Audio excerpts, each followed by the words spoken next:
भला हुआ मेरी माला टूट गई, मैं राम भजन से छूटी। भला हुआ मेरी माला टूट गई, मैं राम भजन से छूटी। मेरे सिर से टली बला, भला हुआ मेरी माला टूट गई, मैं राम भजन से छूटी। मैं राम भजन से छूटी। तो मेरे भाइयों, आज जो हम वाणी लेने जा रहे हैं वो बहुत ही इंपॉर्टेंट वाणी है, बहुत ज्यादा इंपॉर्टेंट वाणी है, क्योंकि इस वाणी में एक काल दूत के बारे में जिक्र है जिसका नाम है रंभदूत।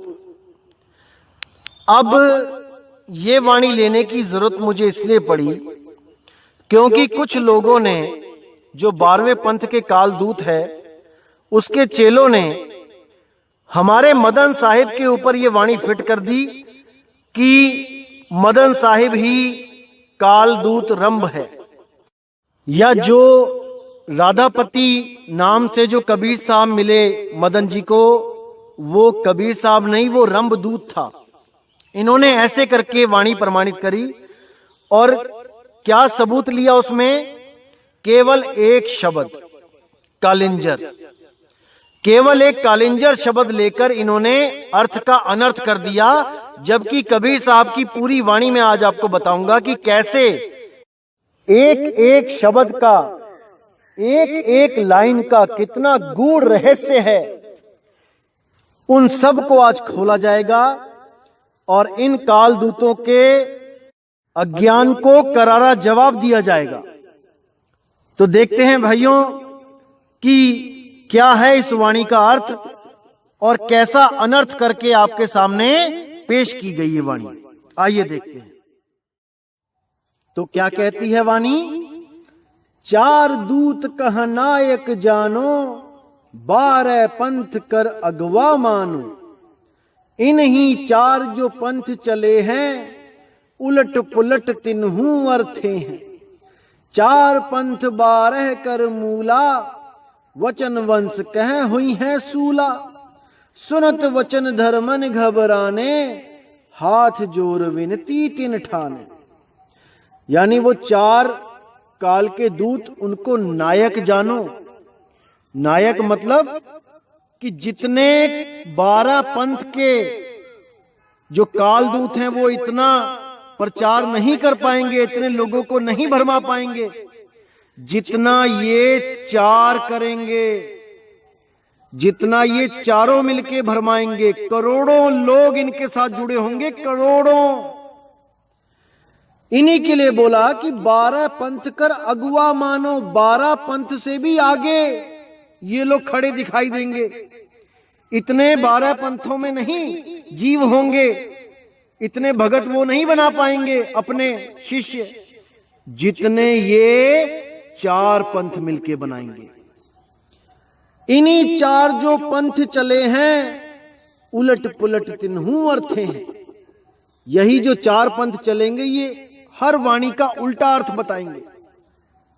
ऐसा अर्थ बताएंगे कि उसका सिर और पैर ही नहीं होगा। फिर कह रहे 4 पंथ 12 कर मूला, वचन वंश कहे हुई है सूला। यानी ये 4 और वो 12, ये जो पंथ चलेंगे ये वचन वंश के लिए शूल के बराबर होंगे। यानी कि जहां भी कबीर साहब किसी संत को चुनकर वचन देंगे उसको कि तुम नामदान बख्शो और मैं उस जीव की संभाल करूंगा, इसको वचन कहते हैं। उनके लिए ये शूल के बराबर हो जाएंगे। उनके लिए ये बहुत बड़ा रोड़ा अटकाएंगे, क्योंकि ये लोग वाणियों का गलत अर्थ करके जीवों को भरमा देंगे। ये लोग मना कर देंगे कि कबीर साहब बार बार आते नहीं हैं। ये कह देंगे कि कबीर साहब एक बार चले गए दोबारा कोई नहीं आ सकता, यानी कबीर साहब बार बार जीवों को चेताने नहीं आते हैं। तो ऐसे ये लोग भरमाएंगे। तो ये सुन के धर्मदास जी कहते हैं, सुनत वचन धर्मनि घबराने, हाथ जोर विनती तिन ठाने। कि धर्मदास जी इन बातों को सुन के घबरा गए और हाथों को जोड़ के कहते, मालिक इनकी पहचान बताओ, कैसे पता लगेगा कि कौन सा कालदूत कहां पे है। तो पहले रंभ के बारे में कबीर साहब क्या बताते हैं, आइए देखते हैं। लेकिन मेरे भाइयों, मैं आपको फिर कहना चाहूंगा कि मैंने ये 4 कालदूतों के बारे में नहीं बताना था किसी को, क्योंकि इनको बताने या ना बताने से मुक्ति का कोई लिंक नहीं है। ऐसा नहीं है कि मैं ये नहीं खोलूंगा चारों को तो आपको मुक्ति नहीं मिलेगी, ऐसा बिल्कुल नहीं है। लेकिन कुछ एक काल के दूतों के जो चेले हैं, उन्होंने हमारे खिलाफ जो वीडियो बना दी है, उसको सुनकर कुछ एक भगत बार बार मुझसे अरदास कर रहे थे कि इसको एक बार क्लियर कर दो, इस रंभदूत वाली वीडियो को क्लियर कर दो। इसीलिए मजबूरी में मुझे ये बनाना पड़ रहा है, वरना मैं किसी गुरु का नाम नहीं लेना चाहता था। और मैं माफी चाहूंगा उन लोगों से जिनका नाम मुझे लेना पड़ रहा है। मैंने बिल्कुल नहीं लेना था, लेकिन इतनी मजबूरी हो गई है कि इसको खोलना ही पड़ेगा। तो क्या कहती है वाणी, धर्मदास मैं तो ही लखाऊं, 4 दूत कर भेद बताऊं, तिनकर नाम प्रथम सुन लीजिए, रंभ को रंभ जय विजय भनीजे। यानी मैं तुम्हें उन चारों के बारे में बताता हूं धर्मदास, जिनका नाम है रंभ कुरंभ जय और विजय। अब जो रंभदूत है उसके बारे में देखते हैं क्या बोलते हैं। रंभदूत कर करो बखाना, गढ़ कालिंजर रोपी है थाना। अब ये जो गढ़ कालिंजर है, ये हमारे देश में 5 जगह है।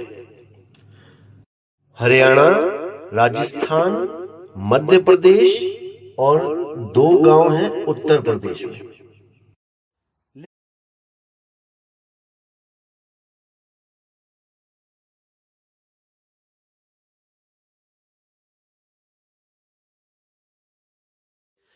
एक जगह है जहां पे मदन साहिब जहां पर आए थे जौनपुर के पास, और एक है आगरा के पास। अब आपको मैं ये बता दूं कि जो पुरानी बाणियां होती थीं, उनमें जब किसी शहर का जगह का जिक्र किया जाता था तो पूरे मंडल का जिक्र किया जाता था। उस समय ये डिस्ट्रिक्ट वाइज, ये विलेजेस ऐसे नहीं बांटे जाते थे। उस वक्त मंडल बोल दिया जाता था, यानी एक मंडल में 4-5 डिस्ट्रिक्ट वो कवर हो जाते थे। जैसे एक वाणी है, साहिब तख्त कबीर खवासा, दिल्ली मंडल लीजिए वासा, सतगुरु दिल्ली मंडल आयसी, सूती धरनी सुम जगाईसी। ये गरीबदास जी महाराज ने अपने बंदी छोड़ कबीर साहब के लिए लिखा था कि मेरे सतगुरु बंदी छोड़ मुझे छुड़ानी धाम में मिलने आए, जो दिल्ली मंडल के अंडर था। वो स्थान दिल्ली मंडल में ही आता है। लेकिन इन कालदूतों ने ये वाणी अपने ऊपर फिट करके लोगों को ऐसा भरमा दिया कि देखो हम आए हैं दिल्ली मंडल में, ऐसा भरम में डाल दिया। तो इसी प्रकार ये जो कालिंजर जो गांव है, ये एक तो जौनपुर में आ जाता है और एक आता है आगरा मंडल में। अब जो आगरा मंडल में आता है वो मात्र 76 किलोमीटर दूर है, और उस आगरा में जो संत हुए हैं उनको आप बखूबी जानते हैं। और 12वें पंथ के कालदूत ने भी कई बार उनको एक्सपोज किया टेलीविजन पे कि देखो इनका कोई गुरु नहीं है, ये बिना गुरु के ही भक्ति करने लगे, बिना गुरु के ही संत बन के बैठ गए। और तो और ये संत बनकर भी हुक्का नहीं छोड़ पाए, ये हुक्का चिलम तंबाकू पीते रहे। इनको बहुत एक्सपोज किया गया। और उसी कालदूत के शिष्य को इतना भी समझ नहीं आया कि मेरा जो गुरु है वो किसकी बात कर रहा है। और ये केवल एक कालिंजर नाम लेकर, जैसे चूहे को हल्दी की गांठ मिल जाती है और वो पंसारी बन के बैठ जाता है, वही हाल उसका हुआ। तो मैं उस भाई को बताना चाहूंगा, बहुत अच्छी बात है कि वो अपने गुरु को डिफेंड कर रहा है, अपने गुरु को हर तरफ से बचाने की कोशिश कर रहा है। हालांकि वो समर्थ नहीं है उसका गुरु, अगर समर्थ होता तो जेल से बाहर आ जाता कब का। लेकिन फिर भी वो उसको परमात्मा घोषित करने में लगा है। तो बताना चाहूंगा कि ये वाणी क्या इसका अर्थ है और ये कहां पर सटीक बैठती है। तो देखिए क्या लिखा है वाणी में। रंब दूत कर करो बखाना, गढ़ कालिंजर रोपी है थाना। भगवान भगत वही नाम धराई, बहुतक जीव ले अपनाई। अब यहां पर आप देखेंगे इसमें क्या बताया गया कि रंब दूत कर करो बखाना, कि रंब दूत का मैं बखान करता हूं कि वो कौन होगा। गढ़ कालिंजर रोपी है थाना, यानी कि गढ़ कालिंजर के पास उसका निवास होगा। मतलब कि जिस मंडल में कालिंजर गांव आएगा वहीं पर उस काल दूत का आगमन होगा। तो कहते हैं क्या पहचान होगी उसकी। भगवान भगत वही नाम धराई। सबसे इंपॉर्टेंट ये लाइन है जो उस भाई ने नहीं बोली जिसने हमारे खिलाफ वीडियो बनाई। उसको इसका मतलब ही नहीं पता था, क्योंकि उसकी बुद्धि की दौड़ वहीं तक थी जहां तक उसने इस्तेमाल करी।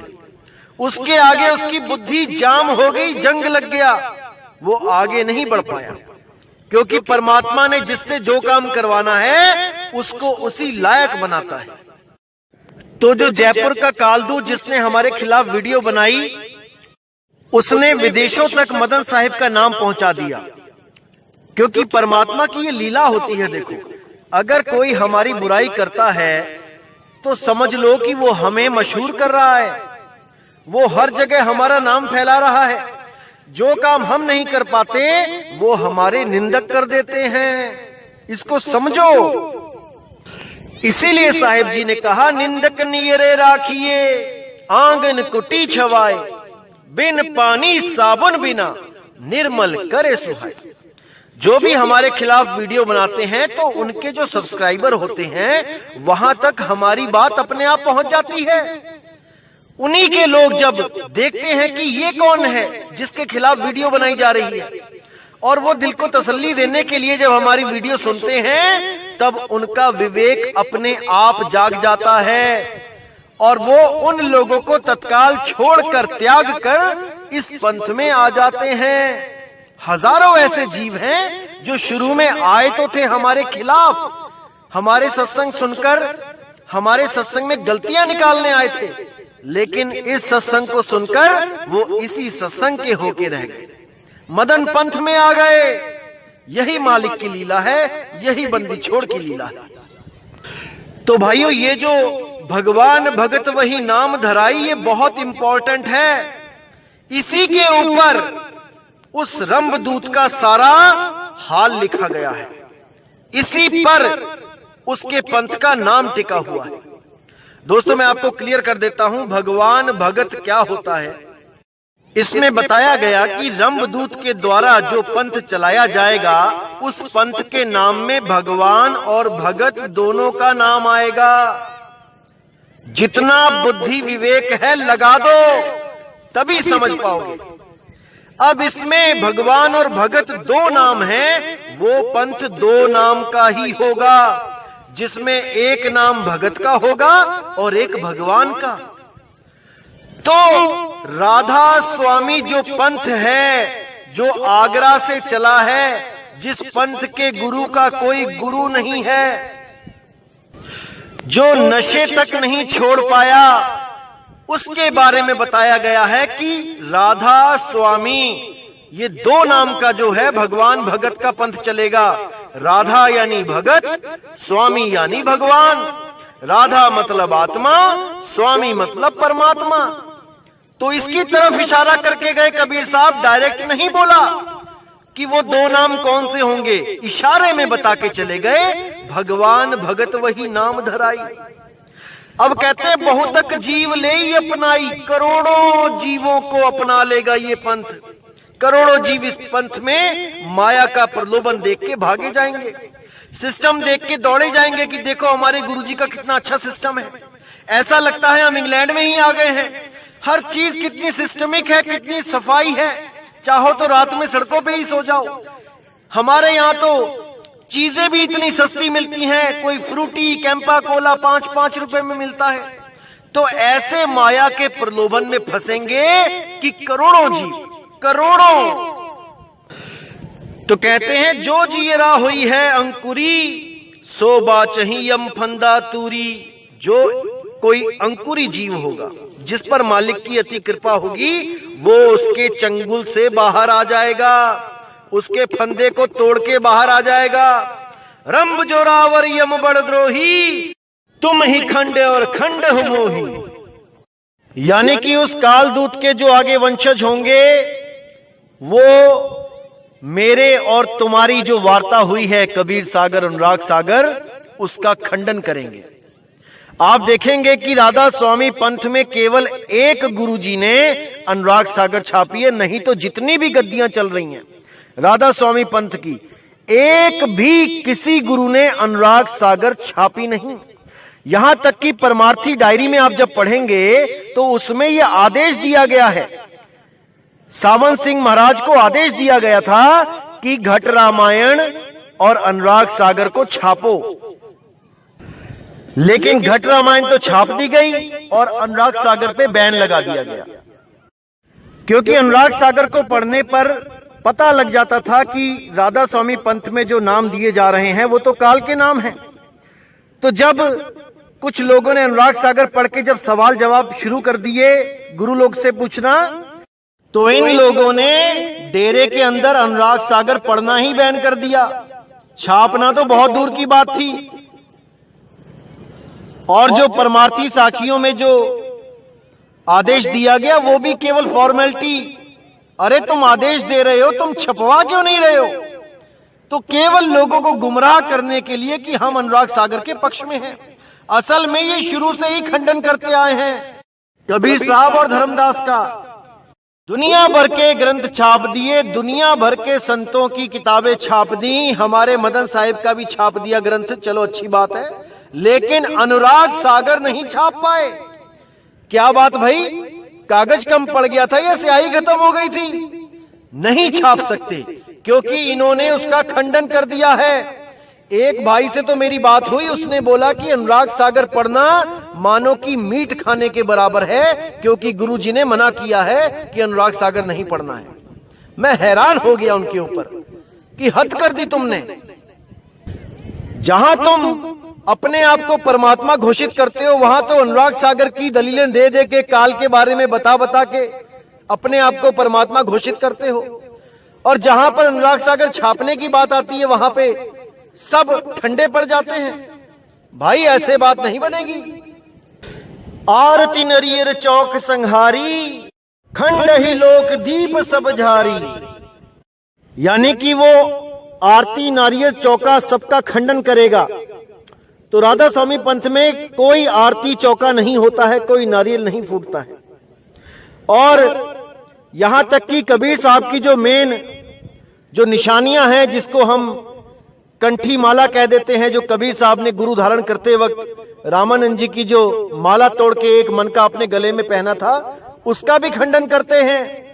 उसको भी कहते हैं ये जड़ वस्तु तुमने गले में पहन लिया। अरे भाई, कंठी भले ही जड़ हो, लेकिन जिसके नाम की पहनी है वो महाचेतन परमपिता परमात्मा है। जैसे किसी कुत्ते के गले में पटा होता है, पटा जड़ होता है, पटा कुत्ते को बचा नहीं सकता, लेकिन जब म्युनिसिपैलिटी वाले आते हैं तो उस कुत्ते को हाथ लगाने से पहले 100 बार सोचते हैं, क्योंकि उसके गले में पटा है। भले पटा जड़ है, लेकिन उस पटे के पीछे एक जीता जागता मानव है, एक जीता जागता मालिक है, जिसके साथ उनका सामना हो जाएगा अगर वो उस कुत्ते को पकड़ के लेके गए तो। इसलिए वो जड़ वस्तु भी लाभकारी है। लेकिन इस पंथ के लोग इन 5 जड़ नामों पर तो विश्वास कर लेते हैं कि ये 5 नाम हमें पार कर देंगे, लेकिन कंठी पे विश्वास नहीं कर पाते कि वो प्रभु के नाम की है, वो बंदी छोड़ के नाम की है। उस कंठी के पीछे बंदी छोड़ की दया छुपी हुई है, उसकी समर्थता है, क्योंकि उसी के नाम की कंठी है। तो कहते हैं आरती नरियर चौका संघारी, खंड ही लोक दीप सब झारी। यानी जिस लोक की मैं बात करने आया था धर्मदास तुम्हारे साथ, उस लोक का ये खंडन करेगा। कौन सा लोक? लोक ये लोक शब्द है भाई, जिन जाना तिन संशय जाई।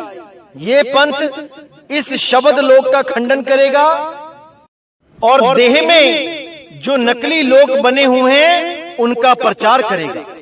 ये बोलेंगे कि सारे लोक हमारी देह में ही है, हमारे शरीर के अंदर ही सब कुछ है, जिसको भी मिला है शरीर के अंदर ही मिला है, बाहर किसी को कुछ नहीं मिला। ऐसे बोल के ये जीवों को भ्रमित करेगा।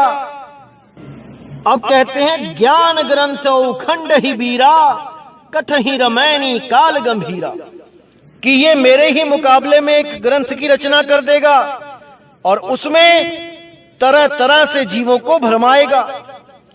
मोर वचन ले करे तकरारा, ते ही फांस फंसे बहु सारा। मेरे ही वचन लेके ये गलत अनुवाद करके लोगों को फंसाएगा, जीवों को भरमाएगा। जैसे कर नैनो दीदार महल में प्यारा है कि जो व्याख्या की हुई है इस पंथ ने, वो बिल्कुल गलत महा अज्ञान भरा हुआ है। उसमें तरह तरह के शब्दों का गलत अनुवाद करके ये पंथ कबीर साहिब को भी एक देही गुरु साबित करेगा और उनकी शिक्षा के बारे में बोलेगा कि उन्होंने भी इंगला पिंगला सुषमना के अंदर जाने को बोला है। इस तरह से करोड़ों जीवों को भरमाएगा। चारों धार कथे असरारा, हमार नाम ले करे पसारा। आप ही आप कबीर कहाई, 5 तत्व बसी मोहे ठहराई। अब यहां पर मेरे भाइयों पूरा विवेक लगा दो। इसमें इन्होंने बोला कि आप ही आप कबीर कहाई, यानी कि इस पंथ के जितने भी काल के दूत, जो भी इस पंथ में गुरु बैठ जाएगा बनके, वो अपने आप को कबीर कहलाएगा, वो अपने आप को सत्पुरुष कहलाएगा। कैसे कहलाएगा? केवल एक वाणी का सहारा लेके। और वो वाणी क्या है? मौला बंदा बन आया। अब इसी को सुना सुनाकर जितने भी ये इस पंथ के जितने भी गुरु बैठे हैं, ये सब अपने ऊपर मौला की छाप लगा देते हैं कि मौला ही बंदा बन के आया है गुरु रूप में। अरे 365 गद्दियां हैं आप लोगों की, 365 मौला आ गए क्या एक बार में दुनिया में? कोई विचार नहीं कर रहा, बस अपने अपने गुरु को मौला समझ के बैठे हैं, क्योंकि वो गुरु खुद ही सिद्ध करते हैं अपने आप को मौला। तो इसलिए बोला गया आप ही आप कबीर कहाई, 5 तत्व बसी मोहि ठहराई।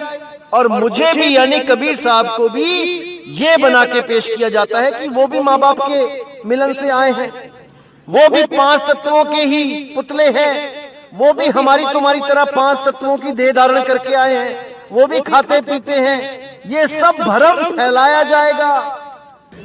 इसका प्रमाण आप संत मत प्रकाश भाग 4 में देख सकते हैं, जहां पर एक जिज्ञासु जीव ने सावन सिंह महाराज जी से सवाल किया कि महाराज संतों की गति कहां तक होती है, संतों के बारे में हम क्या कह सकते हैं, क्या होते हैं संत? तो वहां पर उन्होंने अनुराग सागर का वृतांत सुनाते हुए कहा कि जब रानी इंदुमती सतलोक पहुंची और वहां देखा उन्होंने कि जो मुझे लेके गए थे वो कबीर जी मुनिंद्र रूप में वहीं सिंहासन पे बैठे हुए हैं। तो मैं बड़ी हैरान होकर पूछने लगी कि महाराज आप मुझे पहले बता देते कि आप ही परमात्मा हो। तो वो कहते कि तुम्हें यकीन नहीं होता इसलिए मैंने नहीं बताया। इसलिए संत तो परमात्मा ही होते हैं, यानी कि अपने आप को परमात्मा घोषित करने के लिए कबीर साहब का वृतांत सुनाया। इसको कहते हैं आप ही आप कबीर कहाई, पंच तत्व बसी मोहे ठहराई। यानी 5 तत्व का जो अपना शरीर है, जो संत जी बैठे हुए हैं, कबीर साहब को भी 5 तत्वों में ही घोषित कर देते हैं। और ऐसे और भी लोग हैं इस दुनिया में जो अपने अपने गुरु को कहते हैं कि वो परमात्मा है। और इस 12वें पंथ के कालदूत का जो चेला है उसने तो हद ही कर दी है। वो तो यहां तक घोषित कर चुका है कि मेरे गुरु की आत्मा तो सतलोक चली गई और कबीर साहब की आत्मा मेरे गुरु के 5 तत्व के शरीर में घुस गई। हद कर दी इस भाई ने। असली रंभदूत तो यही लग रहा है मुझे। तो अच्छी तरह समझना है मेरे भाई, एक एक वाणी का एक एक शब्द का बहुत गहरा अर्थ होता है। अब कहते थाप ही जीव पुरुष संभाई, खंड ही पुरुष जीव वरलाई। यानी कि ये अपने आप को परमात्मा घोषित करते हैं, जबकि ये स्वयं जीव हैं। जीव जो 5 तत्वों में आ जाता है वो जीव ही कहलाता है, चाहे वो गुरु हो चाहे वो चेला। तो थाप ही जीव पुरुष संभाई, ये अपने आप को यानी जीव को ही परमात्मा घोषित कर देते हैं। बाकी जीव नीचे बैठ के सत्संग सुनते हैं और ये जीव जो गुरु बन बैठे हैं ये परमात्मा बन जाते हैं। जीव ही जीव का परमात्मा बन जाता है। खंड ही पुरुष जीव वरलाई, उस परमपिता परमात्मा का खंडन कर देते हैं जो अजूनी है, जो कभी किसी जून में नहीं आता, जो 4 दाग से न्यारा है, उस गुरु का खंडन कर देते हैं। कहते हैं ऐसा कोई गुरु नहीं जो बिना माँ बाप के आए। तो यही वो कालदूत है, रंभदूत है, जिसकी चाल को समझो मेरे भाई। मदन साहिब रंभदूत नहीं है। मदन साहिब की महिमा तो अभी मैंने गाई ही नहीं है। अभी जब मदन साहिब की महिमा गाई जाएगी तब समझ में आएगा आपको कि मदन साहिब है क्या, क्या है मदन साहिब। समय आने दो, घर घर में एक ही नाम होगा, मदन साहिब मदन साहिब मदन साहिब। क्योंकि ये वही संत हैं जिनको गुप्त रूप से कबीर साहब ने छुपा के रखा और समय आने पर इनको प्रकट किया। अभी समय आने दो मेरे भाई, ऐसा समय आएगा जो पूरे विश्व में बच्चा बच्चा मदन साहिब को जानेगा। जैसे बच्चा बच्चा नानक साहिब को, कबीर साहिब को, इनको जानता है, वैसे ही मदन साहिब को भी जानेगा। बस समय आने दो, इंतजार करो। अरे जिस मदन साहिब की वाणियां तुम्हारे गुरु हर सत्संग में गाते रहे, उनको पता नहीं लगा कि मदन साहिब काल के दूत हैं। और ये गुरु का चेला, ये गुरु से भी आगे चला गया, दिव्य दृष्टा हो गया, इसकी तीसरी आंख खुल गई। जो गुरु नहीं बता पाया वो ये बताने चला है कि मदन साहिब कालदूत हैं। शर्म कर ले भाई, शर्म कर ले। अभी 1000 जन्म और लग जाएंगे मदन साहिब को समझने के लिए। जो समझा रहा हूं उसको अच्छी तरह समझ ले। समय निकल गया तो कुछ हाथ पल्ले नहीं रहेगा। तो मेरे भाई, आज का जो सत्संग था मैं समाप्त करता हूं और उम्मीद करूंगा कि अब रंभदूत को आप अच्छी तरह समझ चुके हो वो कौन है, और दोबारा मदन साहिब को रंभदूत कहने की हिम्मत नहीं करोगे। अगर सच में थोड़ा भी विवेक होगा, अगर बुद्धि बेच के ही खा गए हो तो जो मर्जी बोलते रहो, इससे कोई फर्क नहीं पड़ता। तो अब मुझे विदा कीजिए। जय गुरु बंदी छोड़ वैराग साहिब, जय गुरु बंदी छोड़ साधु शरण साहिब, जय गुरु बंदी छोड़ बाबा मदन साहिब, जय जय सतगुरु बंदी छोड़ सतगुरु सत्य कबीर साहिब की सदा ही जय हो। सदा ही जय हो मेरे मालिक की साई बंदगी सतनाम।